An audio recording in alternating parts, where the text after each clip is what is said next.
The Darksaber is one of the most storied lightsabers in galactic history. What makes this weapon more unique than other legendary blades is that it became a symbol of leadership in the Mandalorian Vizsla clan, and could only be won through combat. Since the weapon itself is at least 1,000 years old, that means it's passed through the hands of countless Jedi and Mandalorians before inevitably ending up in the safekeeping of Din Djarin some years after the fall of Darth Sidious and Darth Vader aboard the second Death Star above Endor. Today, we're going to take a look at every single owner of the Darksaber throughout history as we track the lineage of the unique lightsaber. Number 1, starting off with Tar Vizsla. The original owner of the Darksaber was a Jedi named Tar Vizsla. Tar was a Mandalorian and, in fact, the first Mandalorian to be accepted into the Order.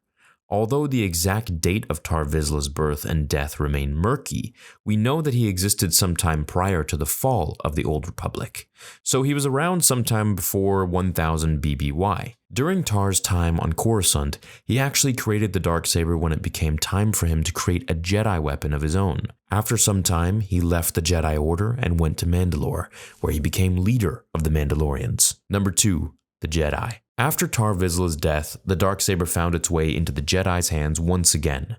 For an unknown period of time, the Jedi Order held the weapon in its vaults. It's likely that they used the same chamber that Jocasta Nu protects when she was the librarian of the Order. Perhaps the Darksaber sat alongside ancient Jedi relics like Darth Momin's helmet and the mini Death Star gun, both of which would be used by Darth Vader in his early years as the Emperor's enforcer. Number 3, unnamed Clan Vizsla Raiders. When Tar Vizsla used the Darksaber to consolidate his rule over Mandalore, the weapon became a symbol for leadership for not just Clan Vizsla, but all Mandalorians. When the Republic was at its lowest, perhaps prior to the final battle of Ruusan, or even further back, around the time of Exar Kun's Great Sith War, raiders of Clan Vizsla descended on the Jedi Temple on Coruscant and ransacked it as they searched for the Darksaber. Once they located it, they took it back to Mandalore, and once again used it as an heirloom to symbolize the leaders of their people. Number 4, Pre Vizsla. At least 1,000 years passed between that Mandalorian raid on the Jedi Temple and the next time the Darksaber would rise from the dust of history. During the Clone Wars, a nationalistic Mandalorian terrorist known as Pre Vizsla wielded the Darksaber in combat. As leader of the Death Watch, Pre Vizsla dreamed that his people would once again roam the galaxy aboard their basilisk droids and besiege worlds like his ancestors, Mandalore the Indomitable and Mandalore the Ultimate, had done thousands of years prior. Pre Vizsla's vision eventually brought him to odds with the Republic, and he ended up fighting against Obi-Wan Kenobi. Number 5, Maul. During Pre Vizsla's short tenure as leader of the Death Watch, he struck a bargain with Maul and his brother Savage Opress, who were finalizing the structure for their underground criminal empire, the Shadow Collective. At some point, Pre Vizsla thought he had extracted all the value he could squeeze from the relationship, and he locked the two away. That betrayal would cost Pre Vizsla his life and his Darksaber. Maul eventually escaped, and after Vizsla accepted his challenge, the former Sith quickly defeated the Death Watch leader. That battle resulted in Maul's ascension as leader of the Death Watch and rightful owner of the Darksaber. Number 6, Darth Sidious. It's important to note that even though Darth Sidious never claimed ownership of the Darksaber, he could have. In his famous duel with Darth Maul, where he cruelly murdered his brother, Savage Opress, the rules of Mandalore dictate that Sidious would have the right to the Darksaber. But Sidious chose not to use the Darksaber's legacy to his advantage, and simply cast it aside, allowing a group of Mandalorians to later return it to Maul. Much later, Sidious once again defeated Maul in a final battle on Dathomir, but again decided not to claim the blade as his own.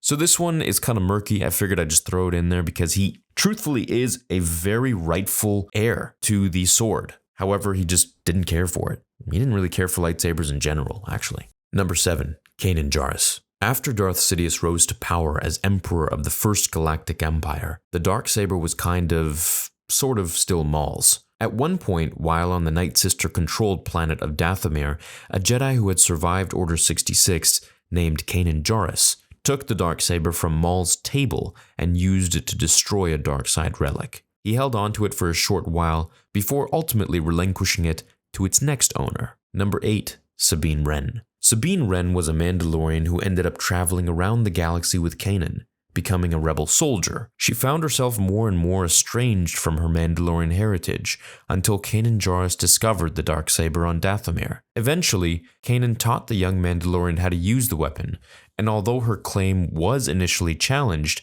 since she didn't get the sword from defeating Maul in a one-on-one combat, her successful fights against Gar Saxon solidified her claim. Number 9. Bo-Katan Kryze. Just like Kanan Jarrus had handed the Darksaber to Sabine, Sabine Wren would find herself in a similar position, eventually passing the Darksaber to Bo-Katan. Once a member of the Death Watch, and one of the few who didn't follow Maul once he defeated their leader, Pre Vizsla, Bo-Katan eventually found herself somewhat reformed. By the time Sabine allied herself with Bo-Katan, Wren considered the former Death Watch terrorist as someone who could truly make use of the Darksaber. After successfully destroying an Imperial superweapon, Bo-Katan accepted the ancient blade and used it to try and unite the clans. Number 10. Gideon. 5 years after the death of Darth Sidious, the Darksaber fell into the hands of Moff Gideon, an Imperial warmonger who had brutally ransacked Mandalore during the Purge.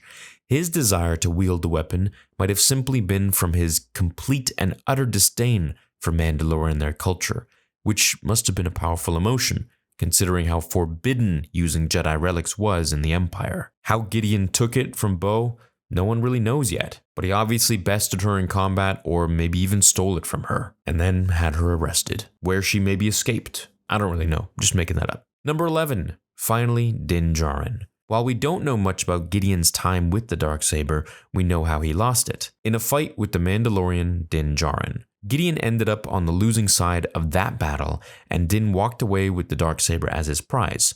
Little did he know at the time, but he had just taken the one treasure that Bo-Katan and the other Mandalorians desperately wanted to claim. By the time Din realized what he had done, he tried to offer the weapon back to Bo-Katan, but it was too late. It was now his. In order to get it back from him, she would need to fight him and win in a trial by combat. And seeing as how they both just fought on the same side until Luke Skywalker showed up, I don't think she would do that, or if she did, we haven't heard about it yet. I wonder who's going to have the Darksaber next. Maybe it could be Grogu. I don't really know. I mean, eventually I think Grogu will be the next Mandalorian Jedi after Tar Vizsla, which is the first one to have the Darksaber, and maybe he'll be the last one who has the Darksaber, seeing as how he can live to be well over 900 years old. Well, I hope you enjoyed this video. Leave a like if you did, leave your predictions down below, and I will see you all in the next episode of Star Wars Theory. Until then, remember, the Force will be with you always.